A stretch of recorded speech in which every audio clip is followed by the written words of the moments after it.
Welcome to Global Dispatches, a podcast for the foreign policy and global development communities and anyone who wants a deeper understanding of what is driving events in the world today. I'm your host, Mark Leon Goldberg, editor of UN Dispatch. Enjoy the show. I last spoke with my guest today, Zuhra Bahman, in early September 2021. She happened to be out of Afghanistan on a business trip when the Taliban overran Kabul a few weeks prior. Despite the apparent danger and uncertainty, Zuhra Bahman told me that she was eager to get back home and return to work as the Afghanistan country director for the peacebuilding NGO Search for Common Ground. Today, she is back in Kabul, which is where I caught up with her for the conversation you are about to hear. She kicks off explaining why and how she returned home. We then have a long conversation about how she navigates her life and work as a professional woman in Taliban-controlled Afghanistan, and how her work on peacebuilding issues continues under the new political order in Afghanistan. A huge thank you to Zuhra Bahman for coming back on the show to give you a real first-person account of life as a professional woman and NGO leader in Afghanistan today. You'll find, I think, a lot of nuance and thoughtfulness in her discussion of her life today in Kabul.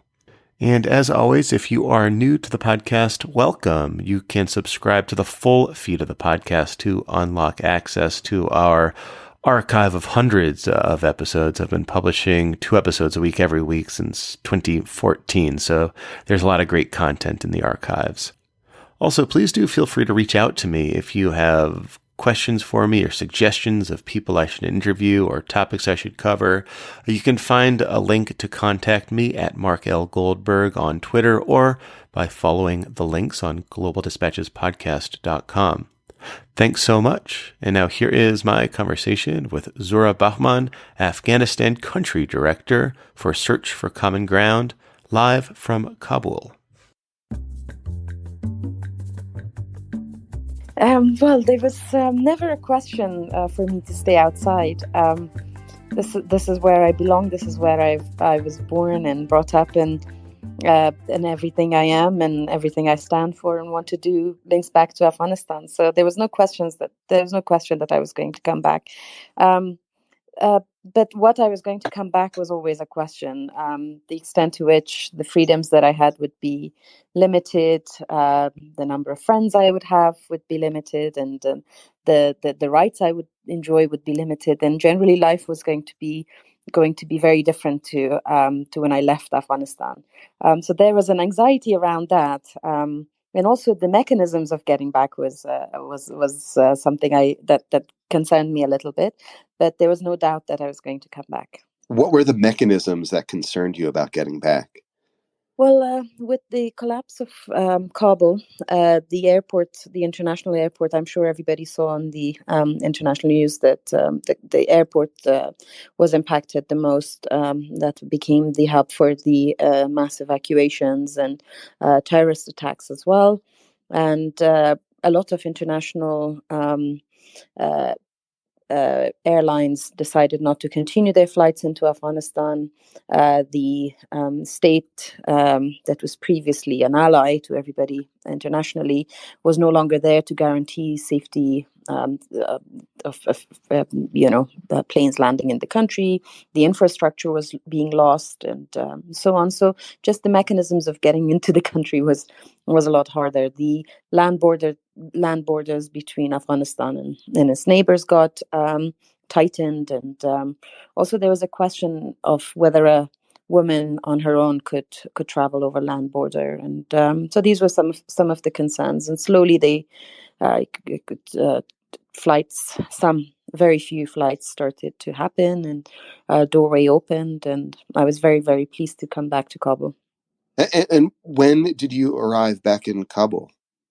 Back in early December, I came back, and from the airport, everything was very emotional. And we went. My colleagues were saying that just spend a day at home and see how things are. And I said, no, I really want to see what is going on in the city. Let's go to work and let's go past the checkpoints and see if I have my most important right, the right to work. And because I really wanted to see if I'd lost it, and I wanted to see that as soon as possible. I went to the office. I still had my luggage on me, and went through a few checkpoints. And the Taliban stopped our car as in the security checkpoint near office and asked who we were, and we told them who we were, and they waved us in.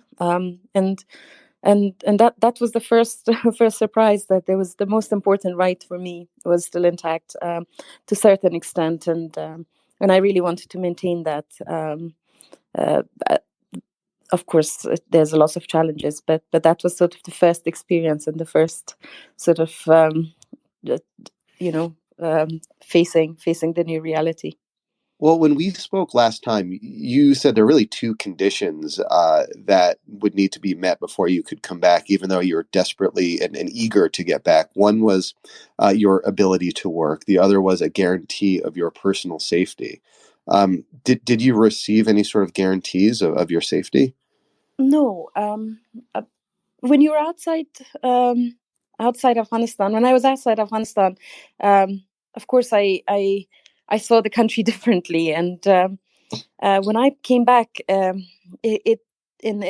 realized I could go back to work, and I know there's a lot of other women who could not go back to work, but I could, and that really gave me a confidence boost. I never asked the Taliban if I could go back to work. I just went back to work, and hoping that I wouldn't be challenged. So I never sought any guarantees, but I did educate myself into all of their edicts and statements and so on women's right to work, so that if I'm challenged, then I could produce something that sort of indicates my freedom to work. Around personal safety, no. That again, I never sought any guarantees. I mean, it wouldn't be provided to me as an ordinary Afghan woman anyway.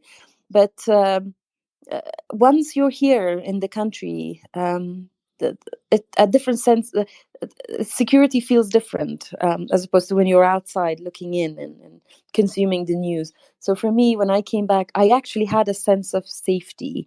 I remember the first day, and it was Kabul has very sunny winters. So it's either really cold and snowy, or really sunny and bright. And the sun, I just really wanted to go sit near the window.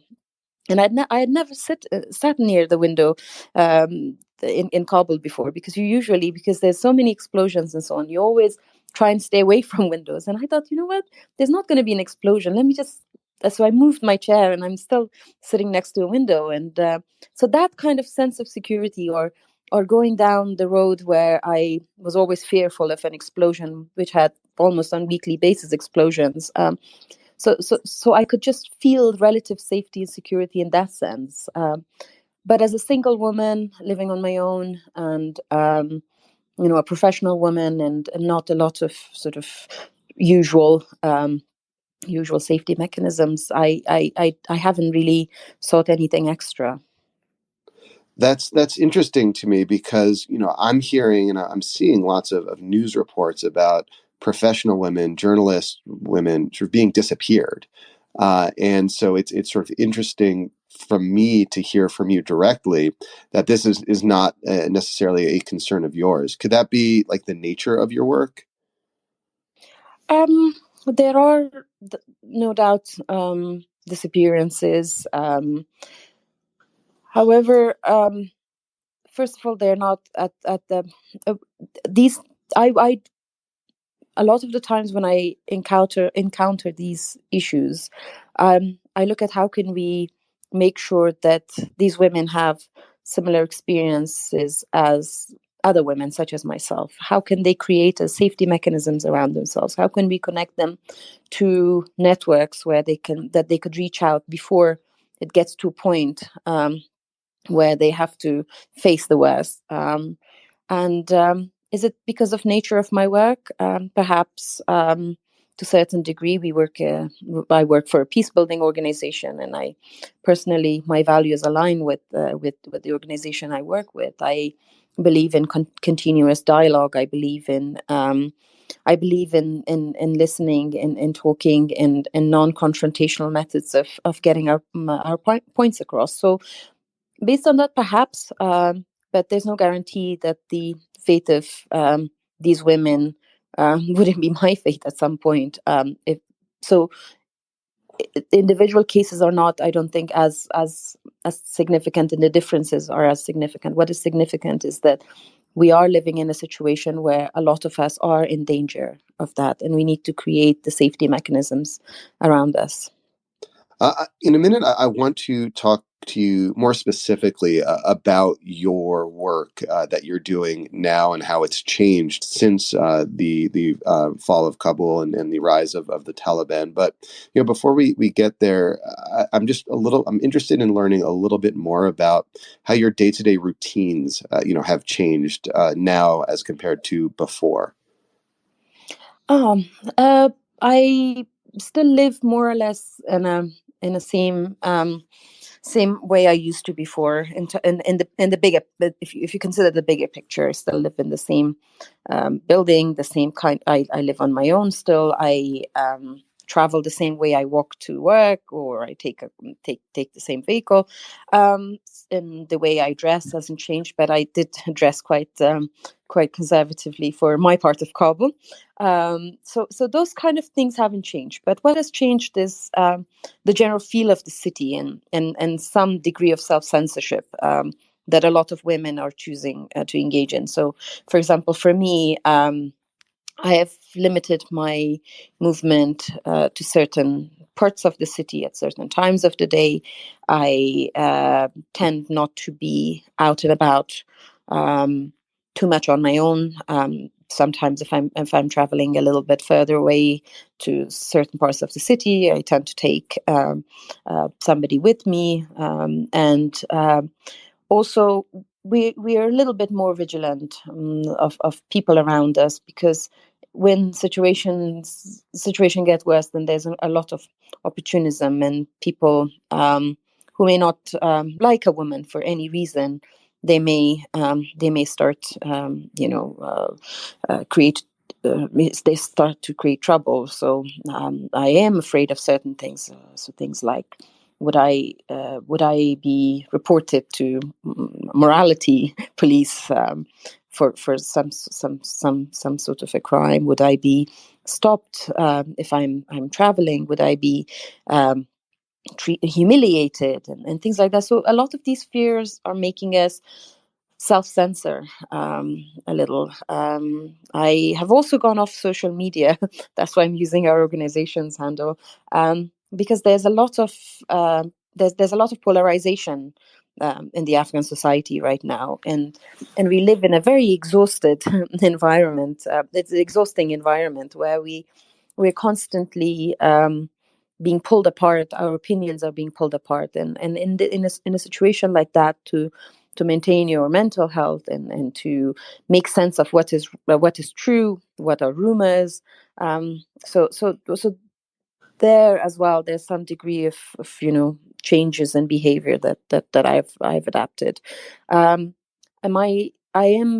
do fear sometimes that for people that I know, and to certain degrees for myself. The possibility that that somebody I know or myself would be arrested, because I keep hearing about people who, not due to any specific crimes that they've committed, but perhaps by association, have attracted the attention of the authorities, and they're being arrested, and then they disappear. Sometimes they appear back, and depending on how linked they are with these online communities, with the diaspora and the evacuated civil society activists, then they might, people might hear about them, but but usually people don't hear.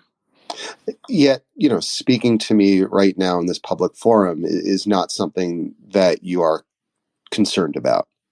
No, because I also see the other side of the situation, which is that engagement can create that space where we can find some sense of security. We can try and reach some agreements with the authorities. We can negotiate around our freedoms, and we can put our point across. One thing that really stands out when I got back to Afghanistan, that something that really stood out for me was that the Taliban are the de facto authorities. We may not like the way they came in. We may not agree with them. We may we may have legitimate grievances against them, but the reality is that they are the single most influential group of people for Afghan men and women right now. The decisions they make, they directly impact us, and as such, we need to hold them accountable. They need to listen to our voices. They need to know what we are thinking, what we stand for, and what we want, how we want them to be. Because if we disengage, if we don't talk in forums like this, they wouldn't know. And in doing that, we have to take certain risks, and because nothing is without risk. And if we want to have a social movement, if we want to bring about some change, then we need to act with some degree of bravery, and take some risk. Last time we spoke, you described your work in Afghanistan in terms of promoting peace building initiatives at the local level, what Search for a Common Ground does in Afghanistan. How has your work changed, and what programs, if any, are you running or operating in Afghanistan today? Mm-hmm. The major change that we've experienced is the dwindling donor funding and the restrictions imposed by the donors. Um, we uh, we never stopped our programs. We negotiated with the local authorities for the continuation of our programs, and sometimes they would say to us, "You're a peace building organization. There's peace in Afghanistan." But then we would engage in a discussion with them, and describe the kind of peace we are seeking to create. We want to create a kind of peace where people wouldn't kill each other over a conflict over, let's say, access to water or land rights, or settlers and travelers disputes. We would want to create a situation. We would explain to them about the nature of the sort of positive peace or social peace building, and then they would come on board, and they did that, and our local partners and us managed to gain their support for the delivery of our programs. But a lot of our programs were halted pending redesign by donors. So that created a little bit of an issue. The other issue was that uh, lots of people left the country, and we suddenly, although Search didn't lose a lot of colleagues, but our partner organizations collapsed. Several of our most important allies within the national civil society collapsed, and we were suddenly dealing with established organizations that no longer existed, or were on the verge of collapse, and we were being asked, what could you do as an organization that was still functioning? So we had to change our programming to meet that need, to make sure that the civil society wasn't going to totally collapse, because we realized the need, even in the times of crisis, for the civil society to be there. So we changed and adapted some of our programming so that we could help struggling small NGOs, previous partners, and so on, to stay afloat and have something to do, and still, as they try to establish themselves, stay relevant to the needs of the community. We have had to make some programmatic changes, especially around gender. It, we would never exclude anyone, especially women who are major constituency in peace building. But we have had to change the way we work with women, and women have actually not the women that we work with. They have actually helped us create these new ways of working with women. Sometimes What would be like an programs that work. example of like the new way of working with women in this context? Mainly it's gender segregation. So we held conflict management training, our common ground approach training for IDP communities, so that they can resolve conflicts peacefully in their communities a couple of weeks ago, and those trainings were separate for men and women. And the other one is around uh, facilitating women's access to these kind of programs by uh, making a provision for their mahram or their chaperone to be there. The Taliban haven't actually it does not officially require us to have that, but certain individuals feel that they're required to, and we want to facilitate that. So that's the other change that we have had. But we have had mixed sex conference that had about 150 youth from Kabul and some other provinces, where the local authorities, the Taliban, actually attended. So it is the key for us is to not create restrictions, but when women feel that they need a chaperone or they need their own sex segregated spaces, then we provide that. And then where women want to be in a mixed forum, and even when those are attended by the Taliban, then we make sure that we provide that, because for us the key is a process where the people decide and we do not decide for them on how programs should be, and also do this in a way that everybody is kept safe. So your work and your return to Afghanistan more broadly, is happening in the context of just like a broad meltdown of the Afghan economy. Yeah. How is that impacting your daily life and the lives of the people that you work with? I want all of us to understand that the 7 billion US dollars that are kept, that is frozen, it really impacts every Afghan. I have got a good job. I have good good salary and so on, but I cannot access my money right now. It's stuck in a bank, and this is the situation for almost everybody who has money in their accounts in Afghanistan. So the money is stuck, and we cannot take any cash out because there's a crisis around cash flow. We are also so that's for individuals, which always gets overlooked. But for our operational environment, of course, that's become really tough as well. We cannot use conventional banks. We have to use informal money transfer systems, and that costs a lot. So we have to renegotiate with our donors for these extra expenditures. It also creates a security risk for a lot of organizations. And extra expenses around managing that. Our partner organizations also feel the same. So it is just a lot of problems there. It has also created a lot of tension, and I feel that it has pushed a massive part of the Afghan society into an undignified existence.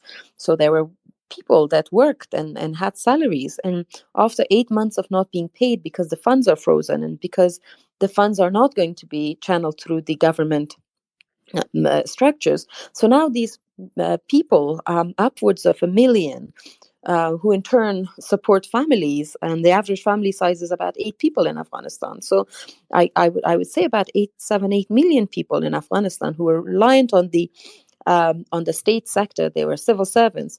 They haven't received their salaries for about 7-8 months, and that has made them from professionals into people who cannot afford anything, and they have to queue up in front of food distribution centers and get handouts, and these handouts are usually small amounts of cash and some basic food. These are not and things like electricity bills and things like other expensive medical bills and so on. Though they still remain unpaid, and it's a very hard and undignified existence. International organizations have stopped development projects, and that has also made a lot of beneficiaries that were really productive. Like, I met a woman who used to weave carpets for a big development project, and now she has to that project has stopped, and the donor has said that instead of buying her carpets, they will just give her and give her money. They are going to just give her a sack of flour and a bottle of cooking oil. Now that's very undignified. That's not the way to deal with people in a country that was more or less functioning. So that's the single most important thing for most people that we speak with, and including myself. Yeah, I mean, you're describing like a economic crisis that impacts every kind of sector of society, every sort of kind of person, an educated person of means like yourself, people who are formerly professional now becoming destitute, and I have to Yes. imagine it's impacting most profoundly those who had little resources to start with. I mean, what can you say about the humanitarian situation, throughout Afghanistan? And now it seems that things are going to get even worse given this decision by the Biden administration to Yes. not, in fact, release the funds to the Afghan central bank. Well, it's the humanitarian crisis. Of course, Afghanistan was in the middle of one already, and it intensified severely. So it wasn't just made in the last 7 months. We were in the middle of one already anyway, due to drought and a lot of financial mismanagement and so on. However, it is quite horrible to see that this humanitarian crisis is being intensified by sanctions, and to live in the middle of it is you really feel it. And you said that it's those that were in the most the poorest that are suffering the most, but those that were poorest were dependent on those that were the richest for the market to work. So once the people who were involved in businesses, who were doing imports and exports, who were doing a lot of other, manufacturing work and so on, if they cannot move money around, and they cannot work, then it has an impact on the poorest. And also, it's with the Biden administration's decision, I'm really concerned, because 3.5 billion Afghanis that were the backbone, that was the guarantor of the Afghan economy, is now transferred into buying, the basics, and distributing the basics, the humanitarian needs of Afghanistan. Now, I'm really worried that a large chunk of it is now going to go back to the admin costs of international organizations that are going to be distributing it. A lot of this money was meant to augment the Afghan economy, and it was to move the economy, to generate more wealth. It wasn't there to buy flour and cooking oil. So we are spending a money that was meant to keep the economy of this country alive. So I'm really concerned about that, and also, people don't only want to survive; they want to live in a dignified way. They want to have infrastructure and so on. And if this is diverted to that kind of expenses, we're going to lose out a lot on what we really want to see our country achieve. People who congregate around this podcast, tend to be professionals in foreign policy, people who work in government, think tanks, the United Nations, journalism. Like, what recommendation would you give to the foreign policy community more broadly, or what steps do you think the international community should take in terms of its approach to Afghanistan right now? I mean, as we speak, no country has really formally recognized the Taliban, as far as I can tell. They're not a member of the United Nations, and this kind of question of how to deal with the Taliban kind of looms large over a lot of countries' approaches to Afghanistan. As someone who is dealing, in local peace building efforts, as a woman in Kabul, like, what would you recommend the international community's approach to Afghanistan be today?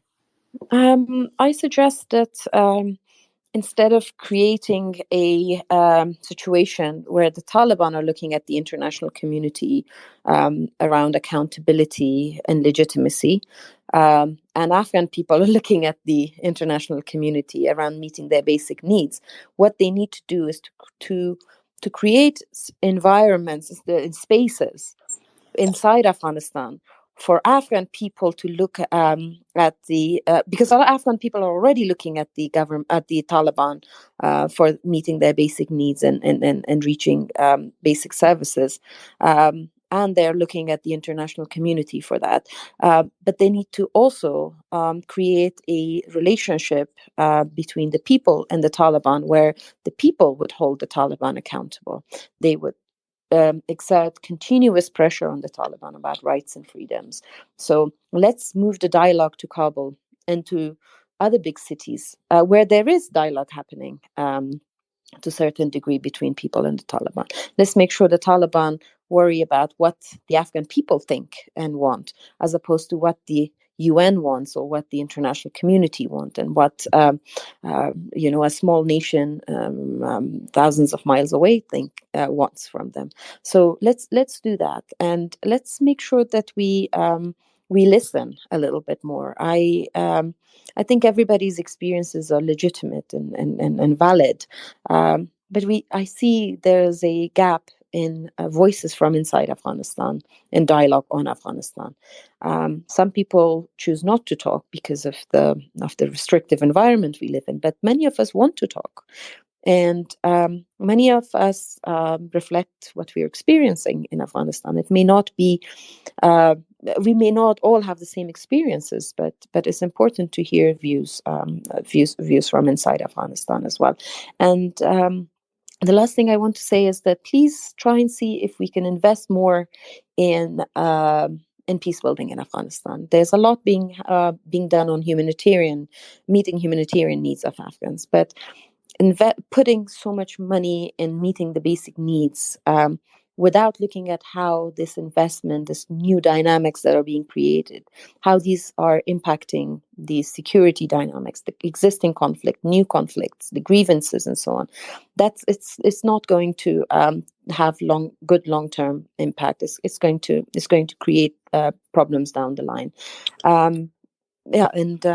So I have a lot to say on this, but let's stop it here. Well, Zuhra, I'm very thankful for your time and for your willingness to speak to me, and for the opportunity you give my audience to learn from you. So thank you. Thank you very much. All right. Thank you all for speaking with me. Thank you to Zuhra Bahman for her thoughtfulness and for her willingness to appear and speak publicly on my show about her life and work in the new Afghanistan. All right, we'll see you next time. Thanks. Bye.